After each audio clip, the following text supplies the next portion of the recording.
Okay, we're going to go ahead and get started with the Master Impedance Cardiography workshop. So my name is Jay Schmidt, and I will be presenting for you today.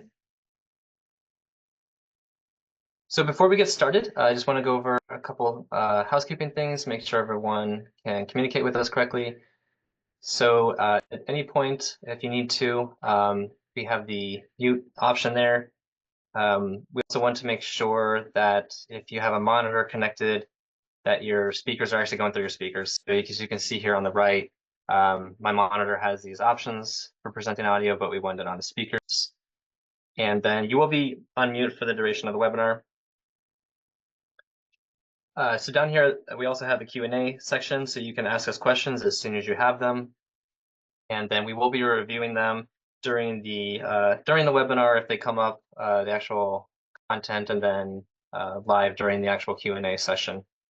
We're the only ones that are going to be able to see your questions. But if we don't get to any of your questions while we're doing the actual Q&A component, we will answer those afterwards via email. Okay, so first thing I want to do is I have a couple different helpful resources that I want to show everybody. A lot of them are the same as the HRV webinar, so for those of you that attended that, you'll see this twice. But the first is just going to be our support site. As you can see here, support.mindwaretech.com. And from here, we can do a lot of things. We can download software directly. There's not any sort of login or anything we need to do with that. We can create support cases that you can see here at the bottom of this screen. We have self and one-on-one training options. So if we were to actually click on the MindWare training here, we can display those different options of those. And then we also have training events at the bottom here. So a lot to do there. It's pretty user-friendly, so I definitely would recommend checking it out.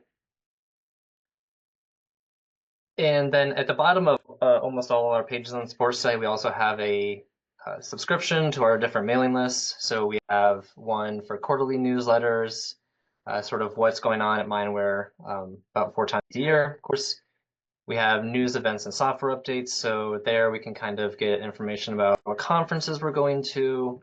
And yeah, software updates is always nice because you can subscribe for that and then get an email as soon as there's an update. You don't have to constantly check the website for that. And then we also have webinar announcements such as this one. So definitely recommend signing up for that. There's a check if you would like marketing information or not. So if you just uncheck that, then you certainly don't get any additional messages. One thing I would like to put some focus on is our annual seminar and workshop that we're going to be having this year in Columbus. So if anybody can attend, we would definitely love to have everybody out.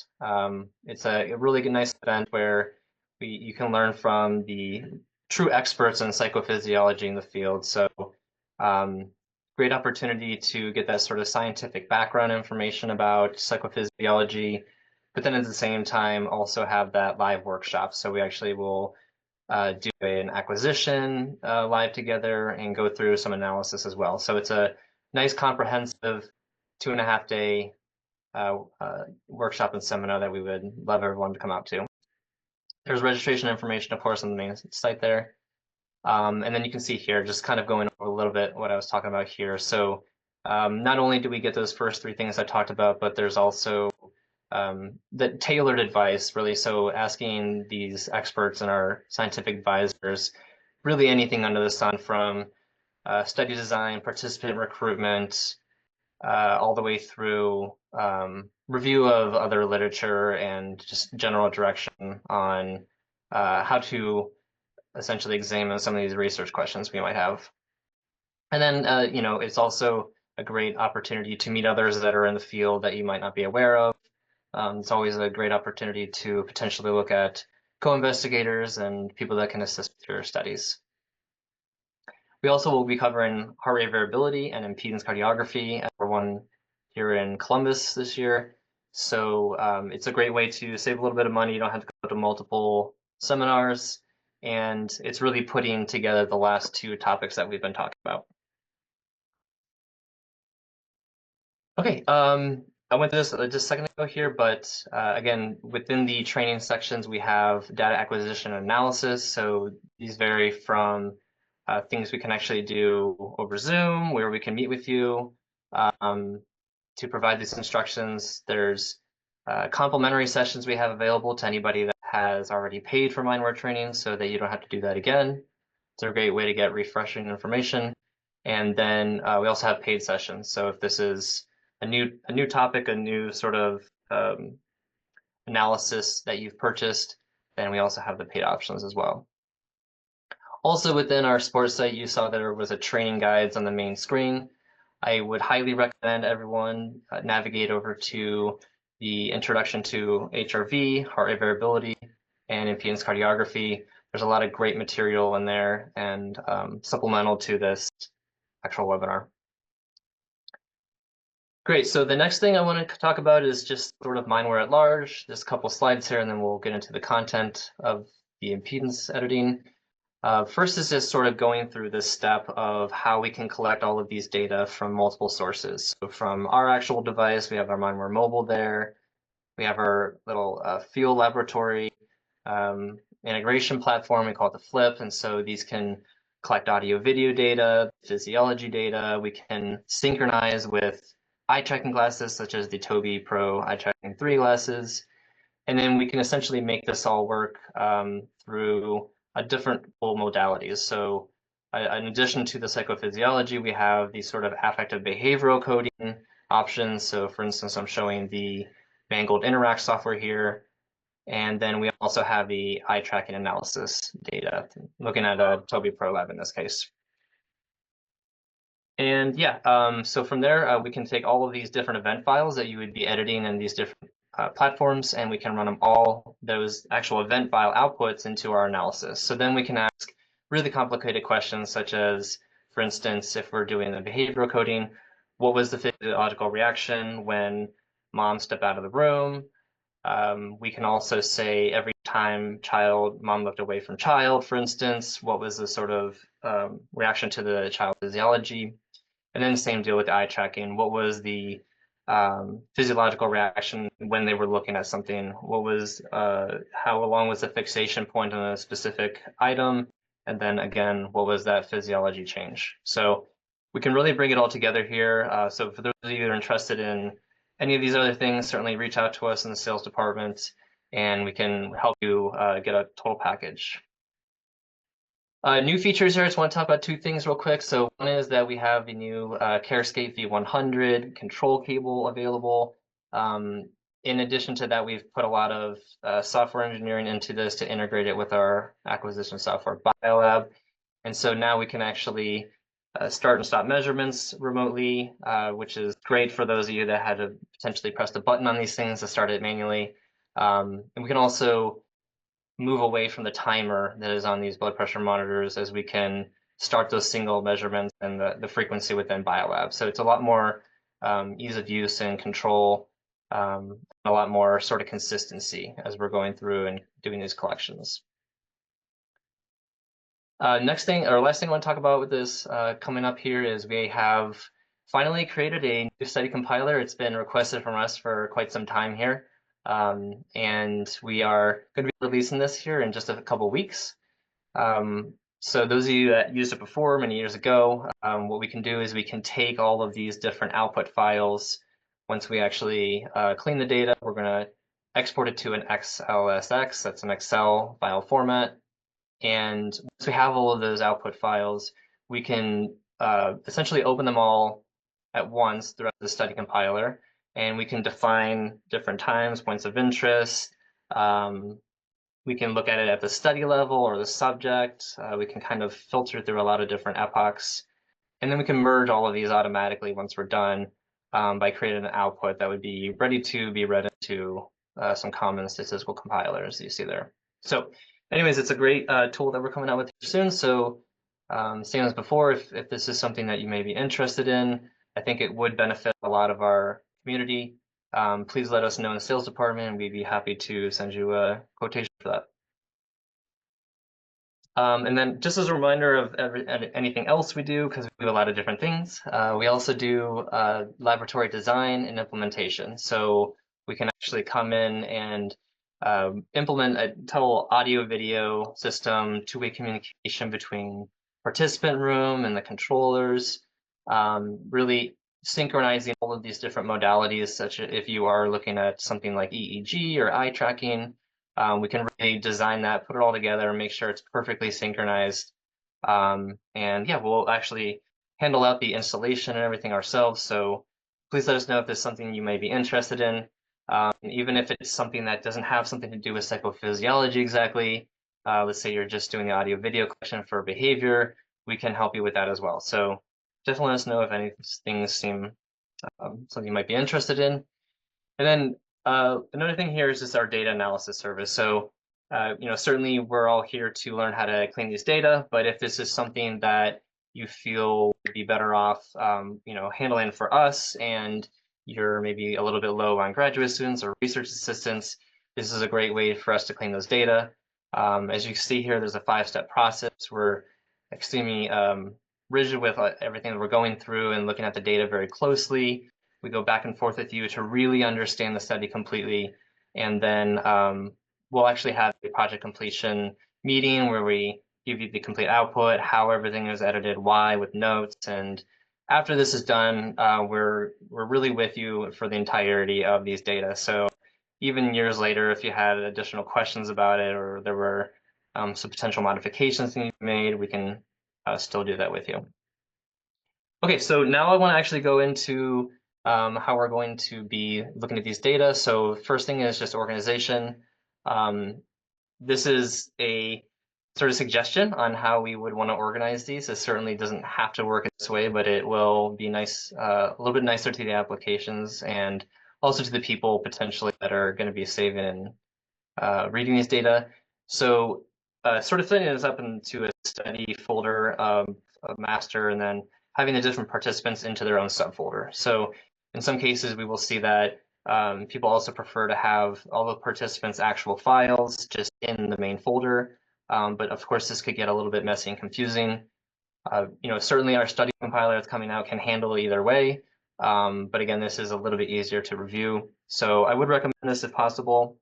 And then within these actual participant folders, we'll have a couple different options. So the MWI and the MWX, those are files created by us, by our system. The MWI is a index file. So essentially, this is what we would load when we're going to go into the applications, as you'll see in a minute. And then the MWX is also created in tandem, which is the raw data. So we do this in such that if there were any sort of issue with the file, let's say that in a very rare instance, like Windows crashes and the file becomes corrupted, we can essentially delete the one that we had open, which is always into the MWI, and we can recreate it from the raw data file. So this ensures that we never lose any data. These other two files that you see here in the middle, this SHM and WAL, these are just temporary files. They'll be visible while you're actually loading a file for analysis, and they should disappear once you're done. Again, if there were some sort of weird behavior within Windows and something crashes, these files can be left open. You're free to delete them afterwards if they don't disappear after you close the application out, but nothing to be worried about. After we're done with our actual files here, we have a couple different things we might have. One is an edit data. So, essentially when we go into the application, we make some edits. When we leave the application, it's going to say, do you want to save these edits? When we do so, it's creating these .ed files. So from the last time, this is a .edh2. So this is the edit file from heart rate variability. And then if we made any edits in impedance, you're going to create an additional one, which is an EDI2. So different edit files for different applications. I'm showing this HRV one here with this output because what we're actually going to see today and what you'll commonly do if you're collecting both these measures is you're actually going to load the participants' EDH data, so the data we've edited in the HRV application. We're going to take those data and actually bring them into the impedance to first get started. This will help us keep consistency between all our edits. We don't have to do editing on the ECG waveform twice. And so it'll just make it a little bit more streamlined for us. Cool. So now we're going to actually go into some identification points for impedance and some calibration settings, artifact settings, and then we'll actually get into some editing of these data. So to begin with here, we have the waveform components, and there's a little bit easier. So for those of you that have attended the HRV webinar, have done some editing there, there's quite a bit of regulation on how we're editing data and rules and recommendations. We do have those with impedance, but there's a lot less of them. So yeah, it's a little bit refreshing, honestly, after having going through the HRV, but a couple different points we do want to focus on. So first one here we see on the left is the B notch. So this is also called a B point. This is representing the opening of the left aortic valve. So looking at a little bit higher picture here, the red waveform that we see on the screen is 1 beat. It's 1 ECG. And then what we're looking at is essentially the timing from the beat, which is electrically for the ECG, to the mechanical of when the heart actually beats. So really what a lot of people are interested in is pre-ejection period, which we'll go on later. That is the Q to B latency. And yeah, so anyways, the B or the blue line that you see here is the impedance DZDT waveform, representing that blood flow talked about, the red being that electrical stage of the heart. So anyways, the B notch is the left aortic valve opening up. So what we're a lot of times looking at is that latency from electrical to mechanical. The point of maximum blood flow is going to be Z, and that's also the DZDT max is called. And then finally, we have the X point of the closing up of that left aortic valve. So all of these different things can correlate to different output statistics that we can look at. Pre-ejection period, as I mentioned before, is maybe the most popular.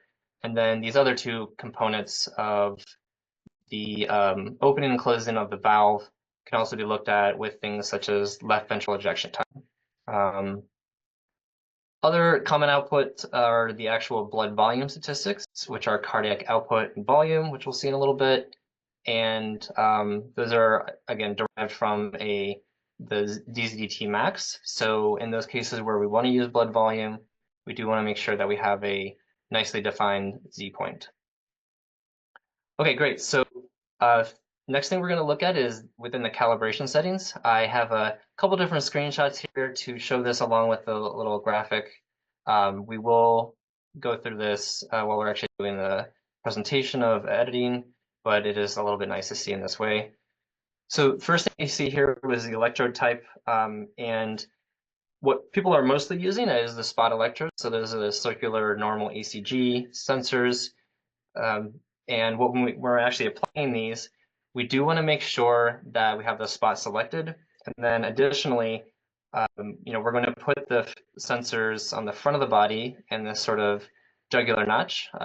If you're talking, of course, you can offset this to the clavicle bone.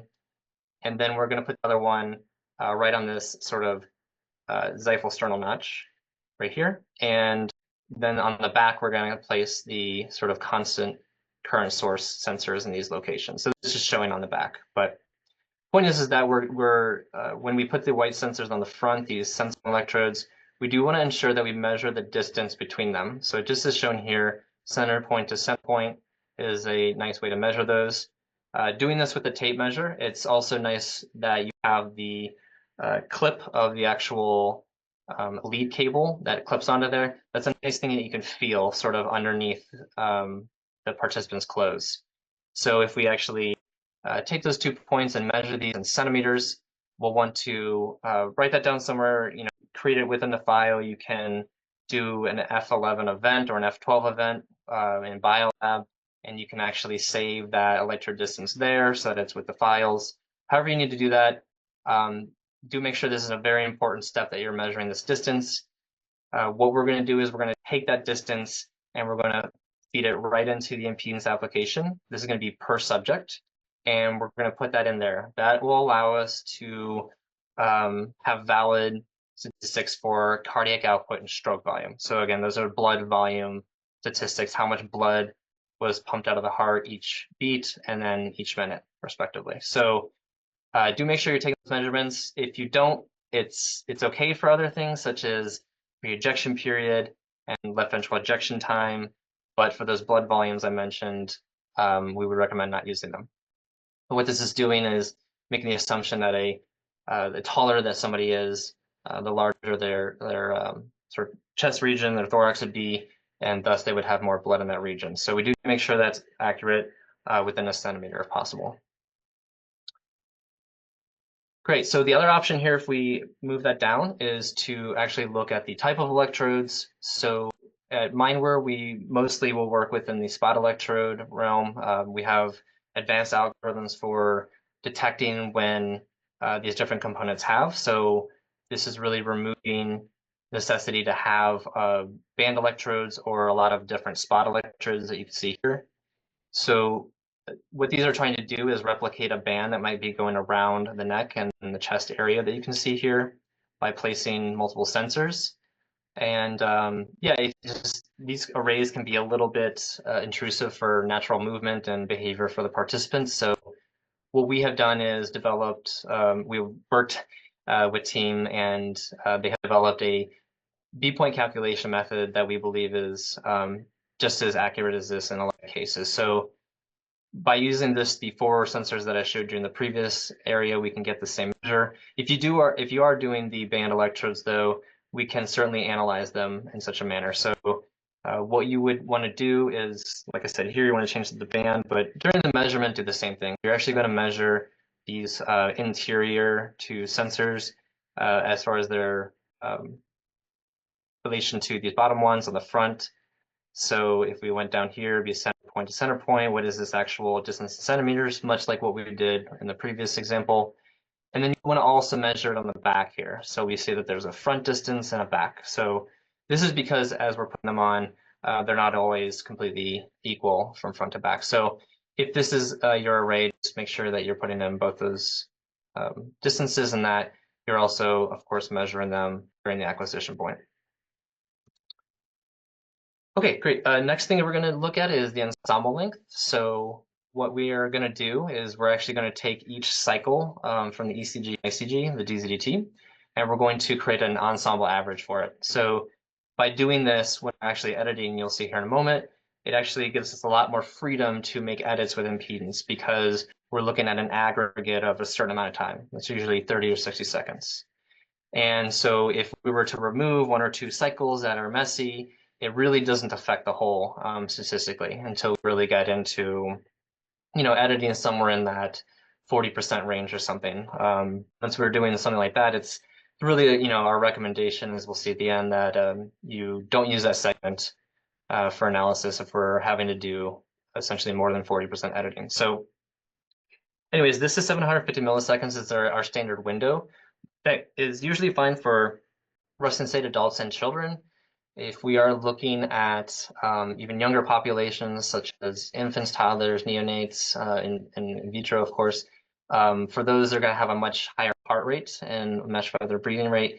And so because of that, we may want to reduce the ensemble length for them. So when we're seeing both these cycles and we're seeing only one of these B, Z, and X points, then we're okay. However, in the next example here, I'm going to show you one in which we actually see 2 cycles here. So the first one is being identified by the application, but we do see both on the same window here. There's another CG and DZDT cycle. So in these cases, if we saw something like this, this is usually someone with an excess, a heart rate in excess of 120 beats per minute. What we'll simply do is, upon visualization in this, we'll go back to the calibration screen that we saw before, and we're going to change that ensemble length to something that matches this individual person's data. So in this case, what we need to do is, if this is the left ventricle ejection time, that's when that left ventricle closes, the cycle begins over. We really don't care about any information from the the closing up that left aortic valve to the opening again of the next one. So from this area here, we just need to pick a point before the next cycle starts. So I picked in this point right here about 470 milliseconds. It's well after that valve closes. And then we'll ensure that we only have 1 ECG and 1 ICG cycle per ensemble window. So 900 milliseconds I showed you here, this is the maximum amount of time that our application will let you see for an ensemble average. I just wanted to sort of exemplify that so we can see the rest of this DCT as well. So certainly something you can handle here. If there's any questions about this, feel free to reach out to us through one of the channels I talked about earlier. But in almost all cases, you won't see this occur. But again, someone with a very high heart rate would potentially exemplify this. So, okay, other things I talked about, and just want to show you what this actually looks like and point to point what we're seeing here. So again, we have the B notch, that's the left aortic valve opening, closing at X. Left ventricle ejection time is looking at time between them. So how long did that B to X actually take? And then again, this is going to be offset from the actual Q point. This actually should say Q point, not V point. The opening and shutting this 600 millisecond offset is being based off the Q. So 3 and then 600 in this case. Okay, other things in the calibration settings is just the B point identification here that we've been talking about. So the one that we would recommend to most people is the percent of DZT plus time constant. So the percent of the waveform is going to be starting at the Q, looking at the blue though, and that's going to be 0. Max is going to be 100% at Z. And so what the algorithm is going to do is it's going to look 55% of the waveform, and then it's going to apply a time constant of 4 milliseconds to get us to this point. So what the software is not doing is looking for some sort of notch at this point or some sort of slope change. It is strictly looking at the timing between those points. So if we back up a lot, what we're looking at here is really a relationship between R and Z. And so from there, we're gonna, in our HRV application, we're saying find R, go back 35 milliseconds, place Q. And then we're finding the max blood flow at Z, and then we're identifying those 2 points as the 0 and 100%. So really, these other points that we see here, such as B and X, are based off of that initial R to Z relationship. So the algorithm that we're using here, again, is not looking at the morphology of the waveform in any sense, just strictly the timing and placing that point there. There is a publication this is based off of course. It's Where to Be, the letter B. So Where to Be in DZT. And this is certainly what you can look at to see if this is something you want to employ. We definitely recommend it for most populations. It controls for age, gender, and race. But there are others available that we can drop down and look at. So, the impedance training guide is a great resource if you feel like you want to look into different point calculations for these statistics, but we're going to go over just the recommended common ones for today. Okay, next thing that we're going to look at here is just, or I guess it's the last thing within the calibration settings and artifact settings is within the RPeak and artifact settings, this screen here, if we're familiar with the HRV application, is almost identical. So we're just going to keep everything on, match or marry what you have as far as the HRV applications for these things. But at the bottom here, there's one difference, which is ignoring estimated beats. This is a very important button to click if we are doing the maneuver of editing data, editing the ECG data in HRV, and then bringing those data or those edits into impedance. And you'll see why we're doing this kind of twice here, but the point is that we want to make sure this is checked when we are doing such a thing. In HRV, let's say that in this instance we had a missed beat. Maybe it was the actual acquisition hardware was, they say they moved a lot, we didn't capture it, or there was just a physiological ectopic beat here that didn't occur. And what we can see here is that this estimated beat, which is just an estimated sort of middle point between these two beats, is put here at this timing, which is not necessarily exactly when that beat occurred, but it is an extrapolation of when we believe it will occur based off of the different intervals over here. So anyways, this point here is not when that R peak actually lies. And what we're looking at, again, if you remember, is the latency between the sort of ECG and ICG for that pre-ejection period. So if we have this point here that is not really when that occurred, and we're looking at the latency between it and this, let's say the actual blood flow, that's not something we want to use. We want to use an actual R peak to an actual Z. And so in this case, we just want to make sure that if we did employ any of these mid beats, either in the HRV or impedance application, we're going to ignore that cycle. And we'll see in a second why that's okay to do, but this is normally a procedure you want to take to make sure that's checked. Just to make sure that we have consistency and we're always ignoring these things, we can always go up to the top settings within the applications and make sure that we're setting saving a configuration for that study. Once every experimenter will actually look at the data, they can first open up the configuration, and then they'll be rest assured that all of these different settings are always checked for us. The output file for all of these different things will let us know if the ignored estimated beats was checked or not, but of course it's a little bit too late because then we have to go back and fix a bunch of different files. So catching this up front and making a configuration file is great. A little sort of statement here we have to have is just looking at the equipment and analysis. These different studies is for research use only on purpose. Thus, it is not to be used for diagnosis, treatment, or prevention of any disease states in humans and animals. Okay, so and as far as the general artifact correction and rules and recommendations, again, there is quite a bit less as far as very rigid rules that we have to follow, but we definitely would recommend a couple of these and recommend some other options just to keep some inter-rater and intra-rater reliability and just consistency in general with our studies. So segment length, this can change a little bit. So in HRV, we talked about how we need at least 30 or 60 seconds for what would be respiratory sinus arrhythmia reporting, or RSA. And this is based off of, essentially how many breaths do we take and having enough data points for Fourier transform and all these different things. In impedance, we're really not doing all of those ECG edits. They should already be done for us, or we had done them in the HRV application. But what we do need to pay attention to is just the amount of time that we're still looking at. So if we had 30-second segments in HRV, we very likely want to do that same thing with impedance. So making sure that those templates match each other is a great start. If you do have a configuration file for HRV and you load it into impedance to begin with, it will take all of those segment lengths and all of those information away from that HRV configuration. And then you can essentially make some additional changes from there and save an impedance one. But point is here that we usually want to keep these to 30 or 60-second segments, such as HRV. But with impedance in isolation, you can actually do something like pre-ejection period on a single beat. So it doesn't have to be held to the same timing constraints, but in most cases you'd want to.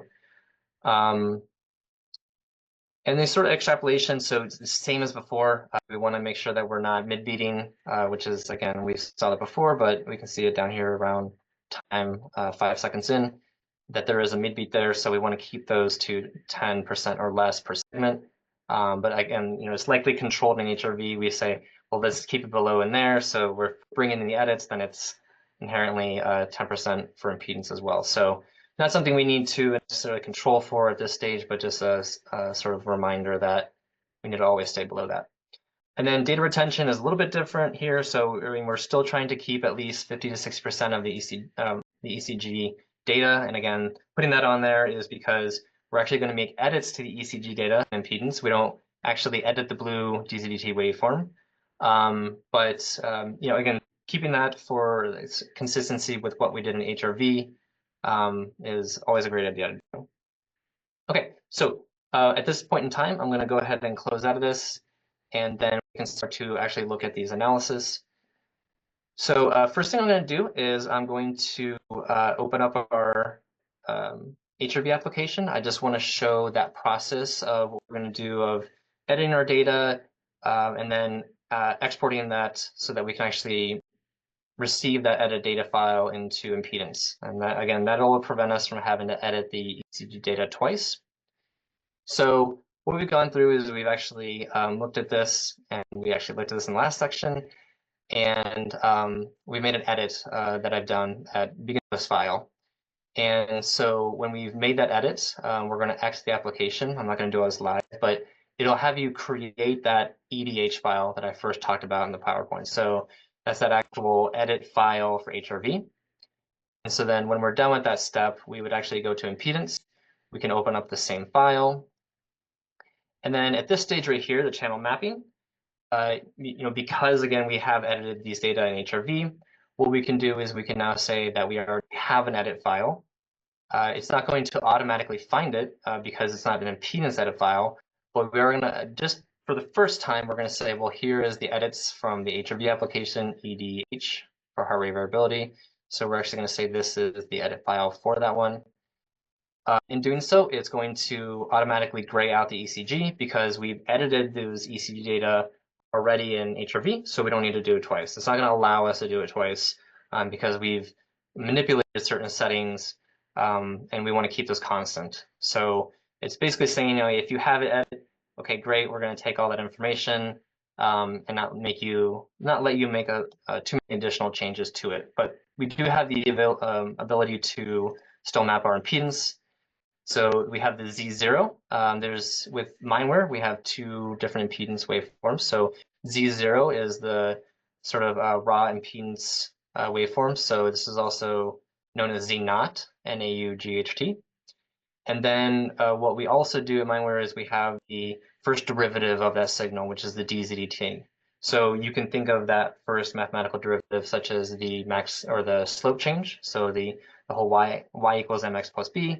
And so you can actually see that blood flow as it evolves and propagates through the system. So what we want to do is just go across just like an ECG, and we want to map these. We have loaded that edit data correctly. And so you can see at the top here, we have our MWI file that's been loaded correctly. And then we also see that the edit file from HRV has been loaded. So nice to see that sort of visual up there to make sure everything is working correctly. And so doing that, we can hit analyze and we can see that mid-beat that I talked about before here, where we actually did this in the HRV application, but we brought it in. So again, that's the importance of making sure that we're ignoring those on that setting right there that we saw. Okay, so as far as events and modes, I'm not going to cover this too much because this was covered in HRV. We also have very nice training guides that I showed you before. And then further, if you did have any questions within the application, same as HRV, you can actually hover over and pretty much anything within the application, but certainly any cell or title. While you're hovered over that, you can hit the Control-H keyboard function. That'll call up your browser and it'll take you to the manual for this application for the version. It'll actually take you within the manual to what covers the content that covers what your mouse was hovered over. So for instance, I hit this, I hit Control-H, it'll take me to the manual and specifically the part of the manual that's talking about show range. So yeah, just another tool that you can use to get that information quickly for yourself. But what we're going to be looking at is time mode here. So we do have different events and we can see them on the screen.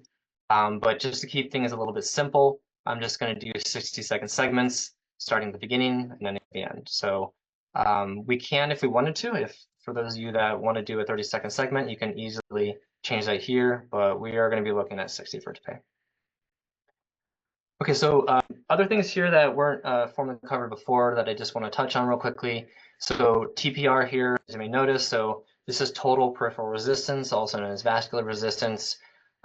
This is a fit into this application at this stage if we have been using also a continuous method of blood pressure. So if we do have a continuous blood pressure monitor, we can actually analyze those data in our blood pressure variability analysis. We'll actually take that output file, that XLSX file, and once we're done with the BPV analysis, we take that, and if we check this and hit analyze, it'll actually, the first thing it'll do is say, hey, where is your blood pressure variability output? It'll take the mean arterial pressure and different statistics from that file, and it'll automatically feed it into each section of the impedance. So in getting this, what we can do is we can take that mean arterial pressure, we can take the cardiac output, these different things that we have, and we can actually calculate TPR. So the most common outcome for this, why people are using this, is for the sort of traditional BPS model of challenge versus threat. So we can actually see by a very distinct pattern of changes within the ECG, ICG, and BPV data that one person is actually feeling internally whether they have the tools to overcome a challenge or not. So they're even have that challenge threat, that challenge sensation or they're having a threat, sort of. And so this total peripheral resistance can identify those different components. So a pretty powerful thing that we have, if you do have the sort of ECG, ICG, and that blood pressure collection. So that's what that is. And then finally here, that I want to talk about is the optimization here. We talked about stroke volume, the amount of blood pumped out of the heart each beat, and then cardiac output is that per minute. So if we did want to use our spot electrodes, but we want those data and those values, those outputs to be the same range as studies that use band electrodes, so we're at band up here, we would actually keep that on spot, and then we would click this optimize button. You can hover over this to see the algorithm at play, but essentially what it's doing is normalizing these spot electrode data to be in that correct range. So band electrodes are going to have a higher surface area around, again, that body. And so we're going to see higher blood volumes than we would with spot electrodes. By checking this button, though, we'll get the blood volumes similar to those what we see at bands. So if you're trying to do a replication study, this is a nice way to do that without actually having to use band electrodes. Okay, great. So I'm going to go ahead and open this up a little bit, and you can see the analysis screen here. I'll quickly go over these different settings, and then we can actually start to add some data on the next set. So within here, we can actually see that we have the ECG data in red, the DZT, that derivative, the actual blood flow is in blue up here. From this screen, we really don't want to make too many interpretations. ECG is a little bit easier to see with the eye on this point, but impedance, certainly you can have some movement in here, which you want to take a closer look at. But this is a nice overview on everything. We're also showing the IBI series, or the time between the beats, on these sort of blue circles right here as well. So another nice indicator, if we have some variability in an area that we wouldn't expect, such as this, we can look in that area above it and kind of see what's going on. So what we're going to do again is we're going to take an ensemble average of all these different things. So if we took all of these different beats, aggregate them together, that's what this ensemble average is here. So this is really representing the average timing and morphology of all the different beats across the screen. And the same for the DZDT in blue. So we're taking all of these different peaks and waveforms from the DZDT, and we're creating an ensemble sort of aggregate of all these different things.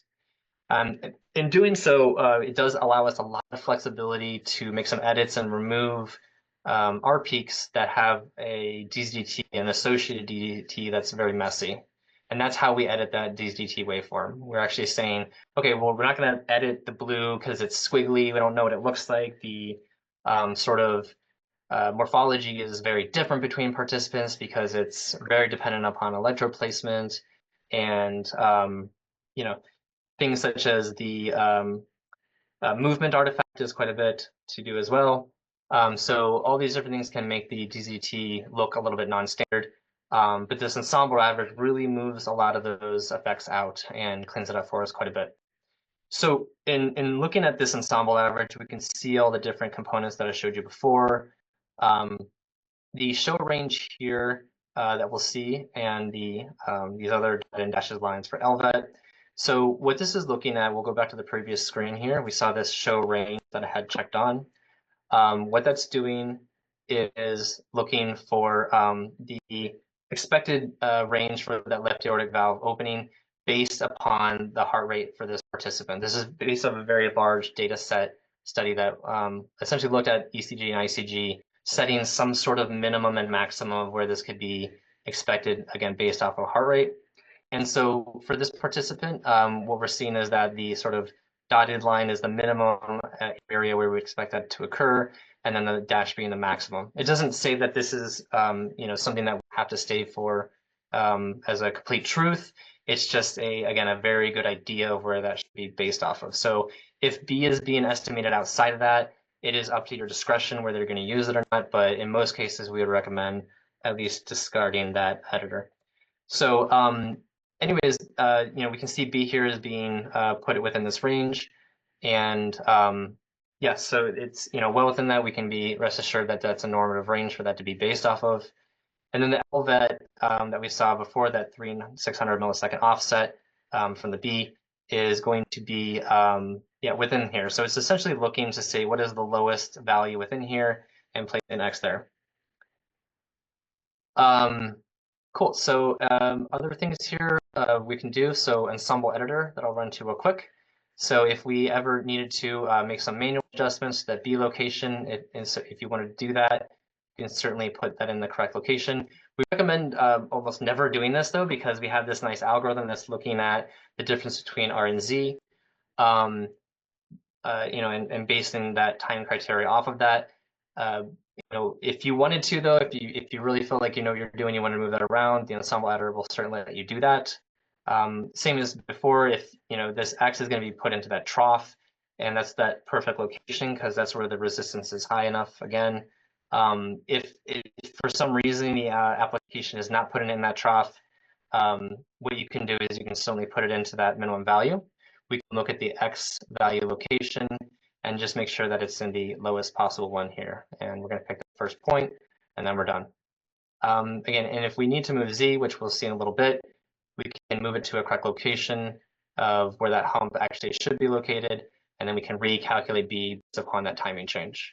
So this is a little bit complicated at this stage, but we will see in a little bit of how we're actually going to employ that. So to make some actual edits to the waveform, we're going to hit the Edit Rs button as we did before. And again, we're going to take this just one at a time. We're moving through here. And so what we're going to do is we can inspect this data pretty closely, but we don't want to get sort of over editing to occur. And so what we're looking for though is we're looking for the ECG beat, and then we're looking for that sort of triangle DZT derivative from that. So criteria would be that this actual peak in blue Z peak has to come after this R peak in red. If the Z point is before that, then it really isn't physiologically possible for the sort of mechanical component of that beat to occur before the electrical. So if you do see a peak before that, it's likely some sort of noise or movement artifact from the cycle before. But we do see that it's afterwards. And yeah, essentially, we're just kind of looking at these triangles. They're going to be different from participant to participant. But this is, as we're going across, we're looking for those nice little peaks. You are going to see movement artifact within the data set, but this is perfectly fine. As we talked about before, this X point, as we can see here, is really the closing of that information that we really care about. And yeah, so anything after that, we're going to ignore.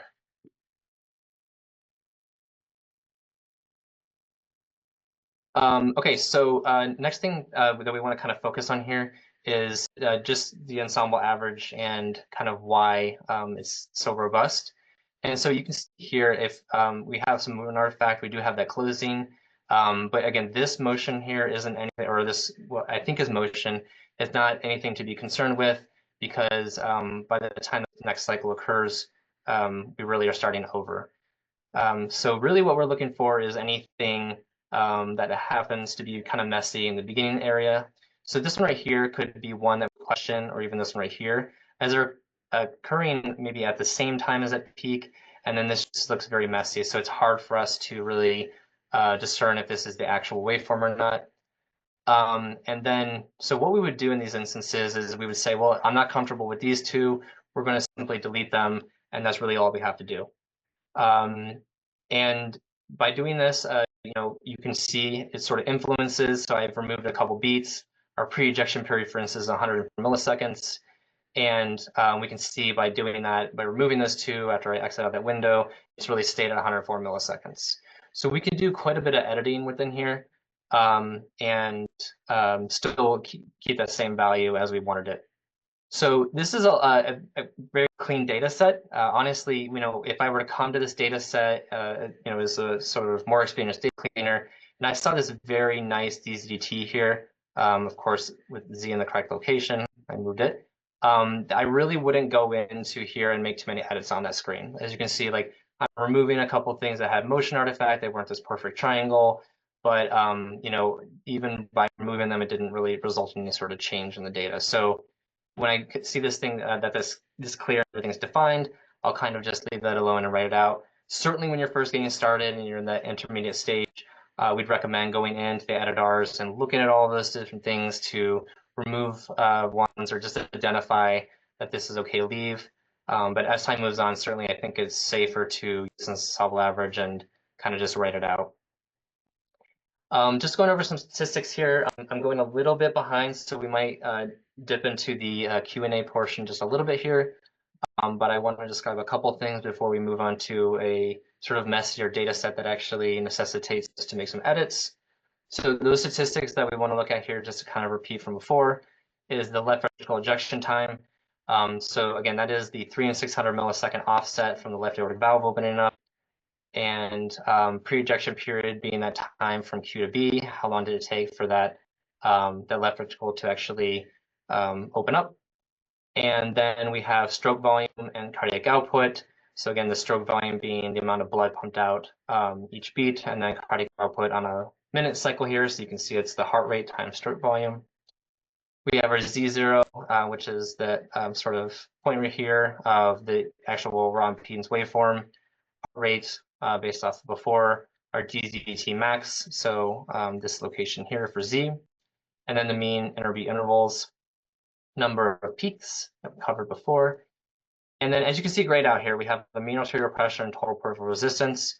So had we actually loaded that Excel output from the blood pressure variability analysis, then we will actually see this mean arterial pressure and TPR highlight for us. So when we're actually going to in the future, we're going to have a blood pressure variability webinar, and we can within there we'll kind of exemplify, finally we have this output file, bring it back to impedance, and let's see that end result.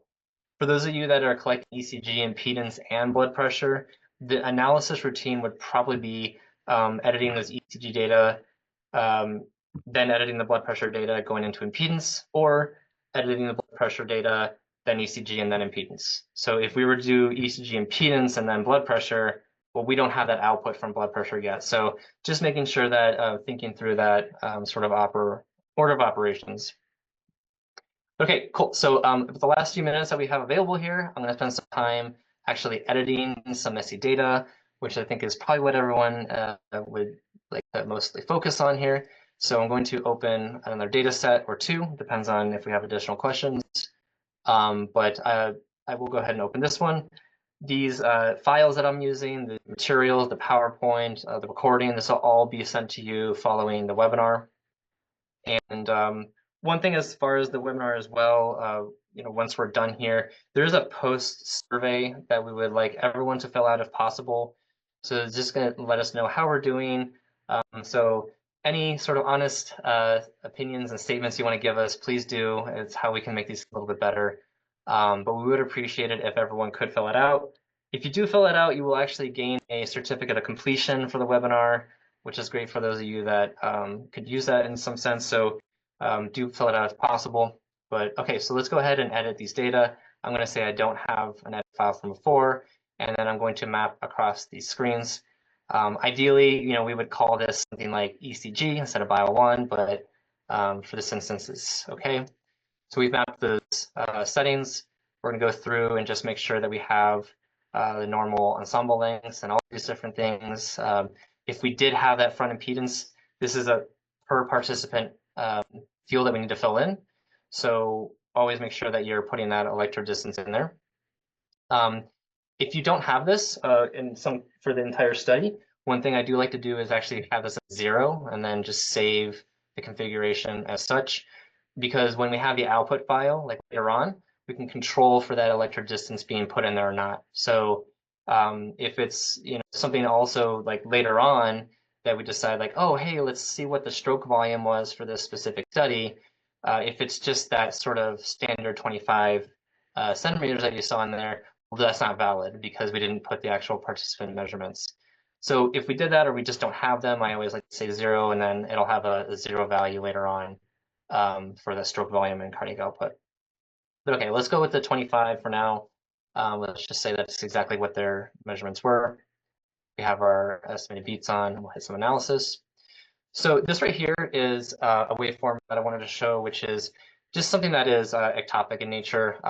So we have a lot of cycles going through here, and something you could look at in some cases is inverting the DDT. So if you're bringing this file in from a different system, inverting this can help us flip this around. So I'll show you kind of what that looks like right there. But of course, if we did that, we're still presented with a problem where even if we predicted this was the blood flow, it's before the ECG. And so that's really not what we're looking for as well. So looking at this a little bit closer, though, this is a case in which we're just seeing some sort of ectopic beating occurring, at least in the sort of physical realm. And so we can see here that the timing is quite a bit off on when these are occurring. It's really not in the range that we're expecting. And so the analysis is looking in the wrong range as well.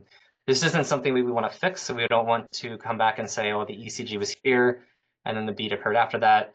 It's really something to where we want to stay away from something when we sort of morphology, the waveform looks so distinctly different than a normal would occur.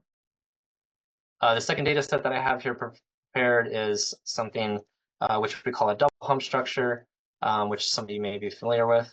I got to turn my invert off. And so I'm going to jump, this has a lot of motion artifacts, so I'm going to jump to the second segment to show you what I'm talking about here.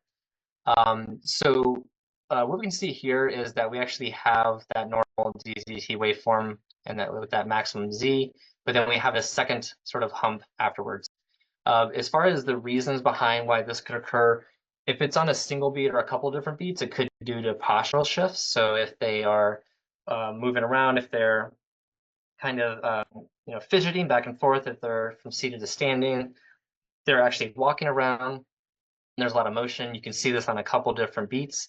If this is occurring on every single one, it is likely to do with the electrode placement could be a little bit off. So a little bit improper electrode placement, such as putting the front sensors in not the perfect locations that we looked at the beginning of this.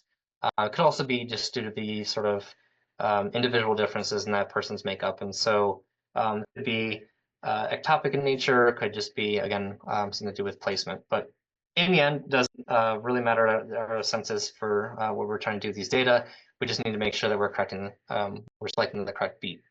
So in this case here, we see the 1 and the Z. However, if based on the Z, the B is being placed, quite outside of the range that we're expecting.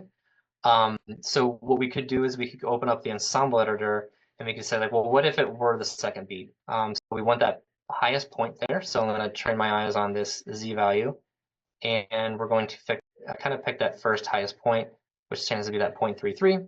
And then from there, once that's moved, we can recalculate B. So this might look a little bit weird because B is normally a notch, not a sort of hill, if you will. But in this case, it actually is identifying right where we expect that B to be located. So again, whether this was electrode placement, could be even dried electrodes out or person's physiology. This does seem like the best location for this. So we could then be satisfied with that and then move forward. Of course, moving through here to these actual edits is a nice step as well, not just moving things arbitrarily. In this case, though, we can see is when we move actually into some data sets, it's not postural in nature. It's happening almost every single beat that we see this sort of double hump structure. And so in those cases, going through and deleting the peak that precedes this is really not going to work for us because we're going to have to delete all of these. It's not that they're messy, it's that this person is presenting this every time. Certainly, we do have a lot more noise than we saw before. But again, if we have this nice cycle and it stops here, that's the sort of X point, this stuff afterwards really doesn't matter. It's not important. It's the area we need to focus on is within these two bounds here. So again, here and sort of the beginning of that section, and then when this slope comes down and closes here, that's that area of interest. Anything outside of that before the next cycle occurs can really be ignored. So anyways, point is that these are not messy data where the participant moved a lot. So for instance, this seems like a lot of movement that's occurring here. We could get rid of these, which is quite a bit different. This peak's occurring, or I'm sorry, in blue is occurring before this one, so we can get rid of that one as well. But even in so doing that, removing the very messy ones that contain that noise, we can still see that the effect is not very large at all as far as our different statistics. So because this is a repeating signal through there, that average and aggregate includes those different humps and analysis sessions. So in these cases here, certainly go through and do that scientific rigor of coming through and making sure that all of the beats that don't have that traditional triangle peak, or at least the double hump, we're going to delete the R peaks that precede it. But even after that, if we're very likely going to have this double hump structure. So figuring out that strategy of when that occurs is still important. And so again, we can see that here, that we're getting this double hump structure. We can continue to move that one over in the Ensemble editor, and we can move through the data and continue to do that. Then we're presented here on segment 7 that now the software is saying that potentially it's flipped over to that second one. So just in case everyone's experiences the same thing, it can flip between those two peaks. So really identifying up front what we believe it to be, and then when you see something like the double hump structure in the beginning, I would certainly do a check, a very comprehensive check through the file to see if this is changing back and forth. And just for consistency, are we seeing a double hump in the beginning and then it goes away by the end of the session? Or are we seeing a normal singular Z peak, which then becomes 2 humps later? So whenever we see any sort of abnormality there, and even when you don't, I would definitely recommend looking through to make sure that we don't have any non-stationarities in the data throughout the experiment. So that'll really help us inform us is how should we edit this data from the beginning, and should we, really in general. If it becomes too messy later, then we're just really not going to use it at all. So just kind of something to help us out a little bit. These double humps are always pretty tricky. So with the addition though of this expected range for that B point, hopefully that can help everyone figure out which one is the actual correct Z. If there's still some questions about this, and there's almost certainly some ambiguity when we're looking at different data sets. It's not this perfect example, and your example is different. Any additional questions you have, feel free to reach out to us, and we can do a one-on-one consultation and really make suggestions on individual files and how those should be made. Okay, perfect. So I know that we ran a little bit over. So if we need to stay a little bit past the 2:30 timeline Eastern time, we can stay on a little bit longer if we're still receiving questions. That's perfectly fine. And yeah, a lot was covered as well here. So if you have anything that I went over a little bit quicker, I can certainly recover that, or we can just go through and answer any sort of questions that we received. So we did get a few here. So thank you for everyone for putting these in. I will go ahead and just spend about 30 seconds here reviewing these, and then we'll kind of go through and answer these out.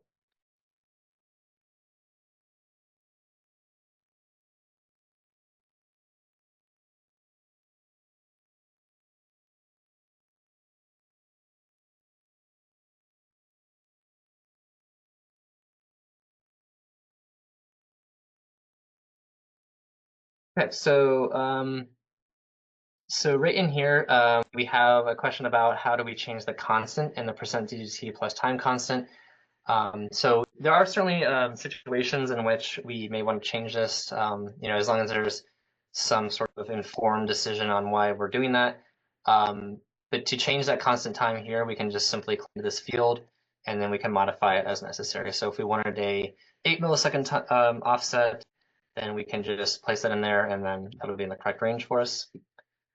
So yeah, as far as individuals, we have a question here about adult BMIs, and so how they can vary quite dramatically between participants. And a question of like, should we actually include them, or should there be some sort of cutoff depending on different BMIs? And so what we're looking at really here is that physiologically, and putting the electrodes on, there really shouldn't be any problem. We're going to get the signal from the population of any sort of BMI really. What comes into play here is just the electrode placement is what we find the most often. So for the sort of front sensors that we're going to see, I'll actually pull that back up for us. So in this location here, these locations here are actually on that jugular notch or on the collarbone. They're moving this over and offsetting this is really nice if there's speaking tasks because this will vibrate a lot. So we just actually move it from the clavicle over here a little bit in some cases. But anyways, the location on the back of the neck, this right here, whether it's the jugular notch or that clavicle next to it, and this other constant current source in the back, those are normally fine and really don't change too much depending on the person's physiology and BMI. But this one down here, this sort of lower sensing electrode, this can change a little bit depending on sort of the shape and wave or the actual belly. And this occurs not just in higher BMI participants, but also in pregnant women, for instance. And so this location here can be acceptable for some, and then in others, this is running up into an area where this is moving around a lot, or it's just hard to find a standard point between people. So in those cases where we're seeing that, and this sensor is either, I mean, it could be just a population of normal women. This is going to hit the bra line and it's rubbing against that. And then again, someone potentially with a higher BMI or in a state of pregnancy, we can essentially move this sensor down a little bit. We're trying to stay within about 3 to 5 centimeters from the actual ideal location, but you can go a little bit lower just until we're not hitting that bra, just until we can have more of a flat surface on the sort of change in that belly location, and then we'll just kind of want to stay there for that participant. It doesn't have to be the same offset for every participant, because as long as we're taking that measurement, again, from center point to center point, whether it's here or it's being lowered, that's the important thing that we need to recognize for those blood volume statistic outputs. Yes, so one more second while I look through these.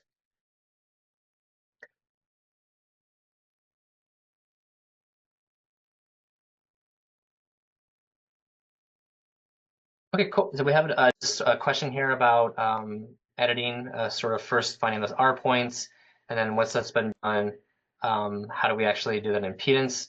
So I think I covered this before, but just in case I didn't, I'll cover it again, and maybe a little bit slower, so that helps everybody.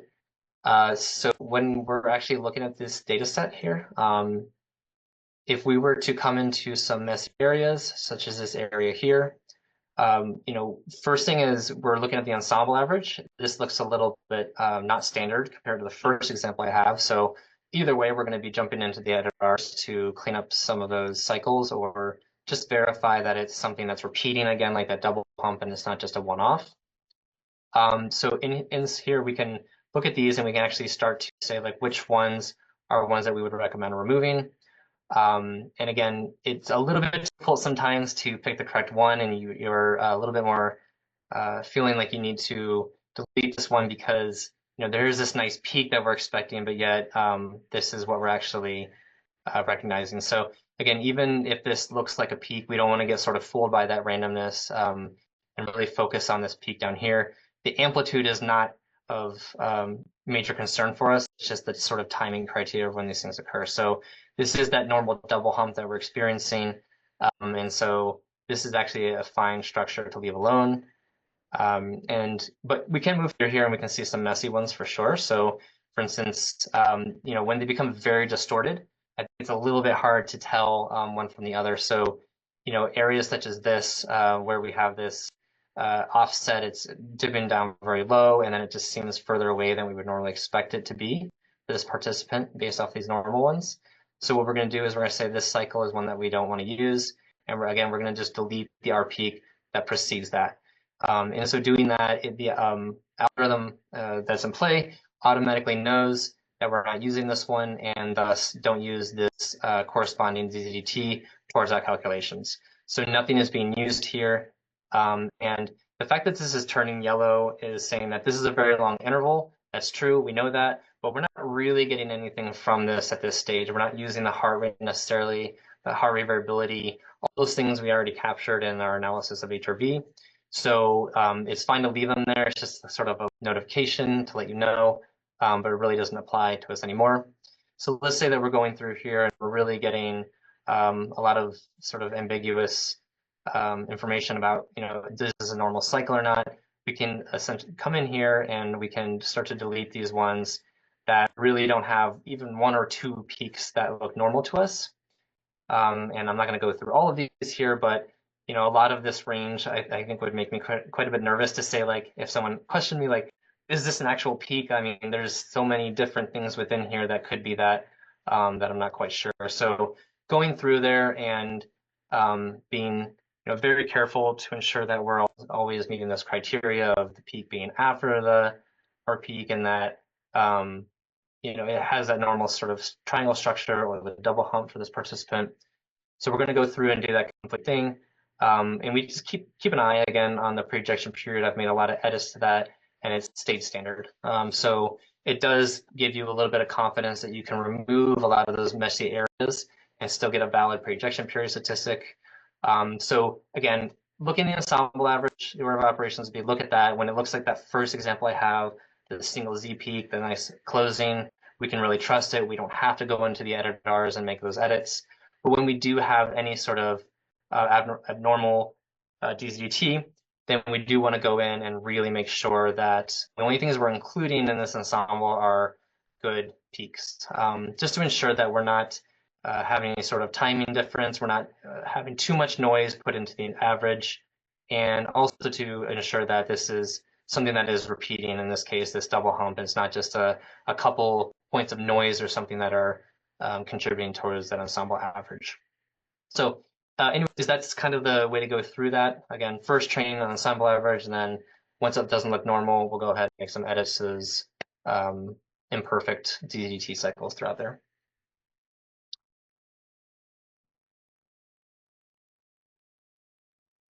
Okay, and 1 second here while I read another one. Okay, so for those you have a question about what is the percentage of data that you need to retain per segment, and this is based off of a 30-second segment. So we can certainly look at this in 30-second realm. It doesn't really change too much about our recommendation, but it's of the first slide I had, or one of the first slides I had, which was what are our rules and recommendations. So the same as HRV, if we're using the 30-second there, we're going to use the 30-second here.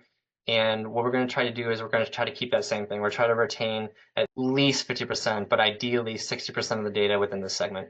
Certainly looking at 30 seconds gives us less of a number of cycles to put towards that average. But that's kind of what we want to retain here. And it seems like a lot that we would remove. But as I've shown you before, even with a smaller number of cycles here, it's still a pretty robust signal, just because of the fact that it's using an average to get a lot of these statistics. So I'm going to remove quite a few here for this segment. I'm going to delete all the points between these cursors. We can keep an eye on that pre-ejection period. It's probably going to shift some. Nope. So in this case, I've removed almost half of it and still kept that pre-ejection period constant. So hope this helps a little bit here. I mean, we're keeping, I think, about 40%, which is, I'm sorry, we removed about 40%, which is about the max that we recommend. But again, yeah, that 50 to 60% being that upper range. Hopefully you can, be a little bit lower on that, but certainly there's, instances where you have a lot of movement, either in the study. Children can be certainly difficult moving around a lot, and so we'll have to be a little bit more lenient on how much a little bit more aggressive on how many we remove. But in general, this is a nice protocol to kind of stay around keeping at least 50 or 60% per segment.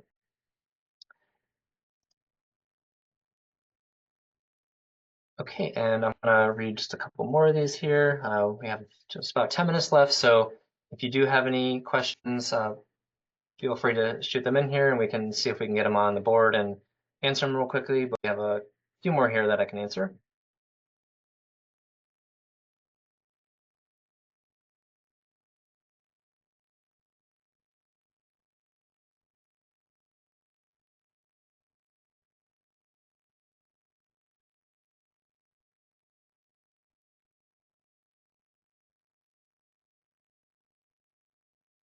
Okay, so we have a good question here, and this is one that actually comes up pretty often. So if we have some participants that have a visible B notch and others that don't, what is our recommendation on adjusting that percent DZT plus time constant to make sure it's accurate between participants? So What we would recommend in almost all cases, and I'm going to actually load the initial file just to look at a little bit cleaner data here.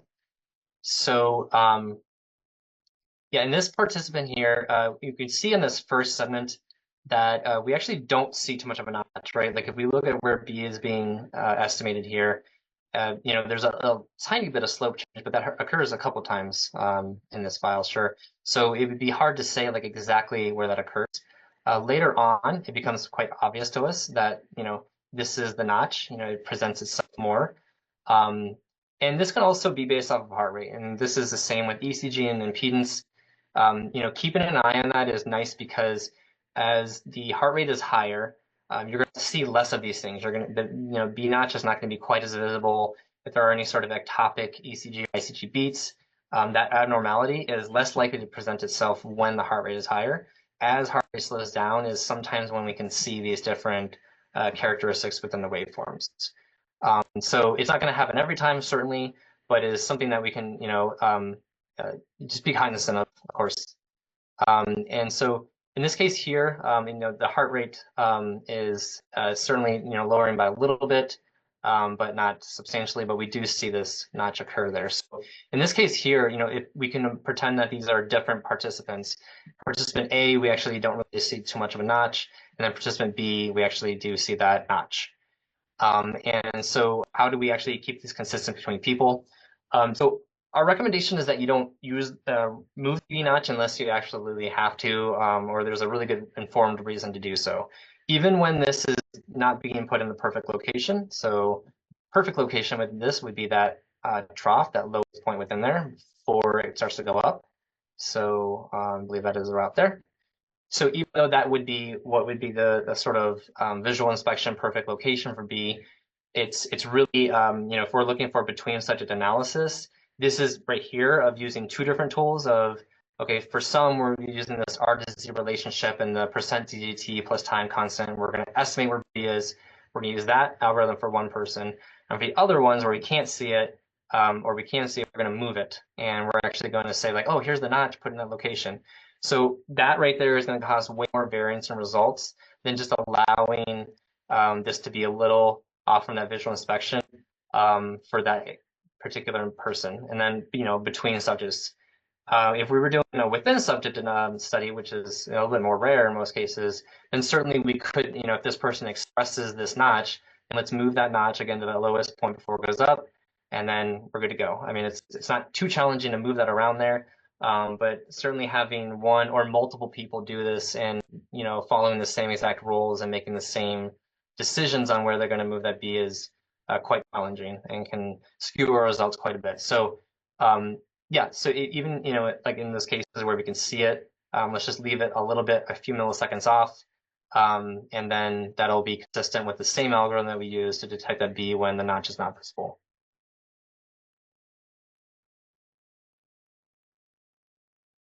Okay, and then we have a question here about if electrode falls off during data collection, sort of, and then they placed another sensor back on and took a new measurement. How should we go about essentially using the calibration settings?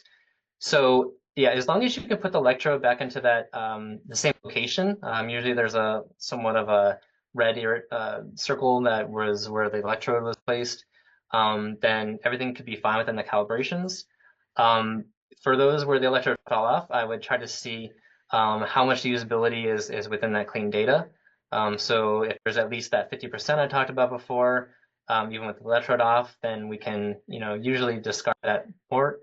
If it's something where we're like looking at a block design, right, and there's a 5-minute or a 5-minute baseline, and for 2 of those segments, the electrode fell off, right? So from minute 4 and 5, the electrode fell off. So if we're looking at that though, that segment rule also follows to essentially a different condition within there. So within the baseline, we want all of those segments to have, at least 50 to 60% of the data retained.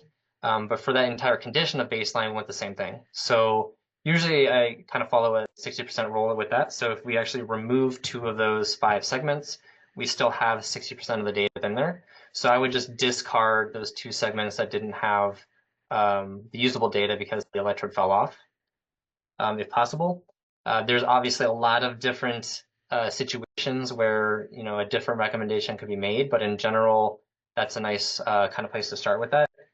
But yeah, if you can, again, if it's possible to put that in the same location, that would be the best idea to do so. There's also a strategy. I don't know how much time you have available. Usually there's a certain time crunch to bring people in, hook them up, and get them out the door and their window. But if possible, if you have the time available, you could use the other your initial measurement of the distance between those front sensors, if it's the front, and we could measure down to where we believe that center point should be for the second one with the tape measure, and then we can place that electrode there in that location so that it's within that centimeter.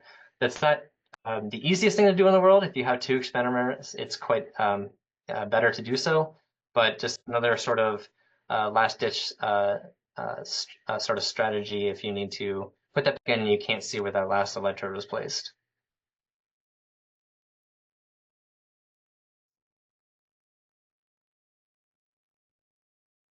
Okay, and then I guess the last question we have here is maybe something that we've covered somewhat, but I'll cover it again. So if the Z placement is correct, will placement be always correct? So again, correctness of something is a little bit different in one sense or another. If we're doing that between subject analysis, we want consistency for everyone. We want to use one algorithm for all the different participants. So again, I would recommend using the %z20 plus time constant. And this algorithm has been shown to be more accurate than trained data cleaners. And so, in that cases, again, where the B is a little bit off, and again, this is just via the visual inspection, that is, in essence, the correct location because it will keep all of our other data and results consistent. If we wanted to, though, again, if for those individual results and within a subject of sort of analysis, you can move it. The R to Z relationship is certainly important to us, and it's helpful when we're also looking at these different statistics. But if we really wanted to, and this person is going to express that B notch every single cycle, then we can certainly move it to that lowest location before the upward inflection, and then that's fine to do so.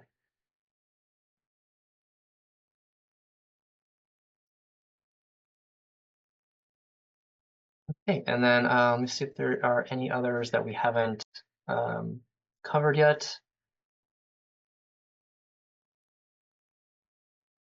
Okay, I think that might be it if we don't have any other further questions. So yeah, if that's all, then thank you very much for attending the webinar. Really appreciate everyone's support and MindWare here. And again, if you could please fill out the post-seminar survey. We can sort of make these things better. We can also give you that certificate of completion. And do be on the lookout for the next webinars. We have a blood pressure variability and skin conductance webinars coming up soon. So if you haven't already subscribed to that newsletter, please do so, and then you can get notified about those and kind of continue on and further knowledge of analysis of these different waveforms. So thank you everyone for joining. Appreciate it and have a great day.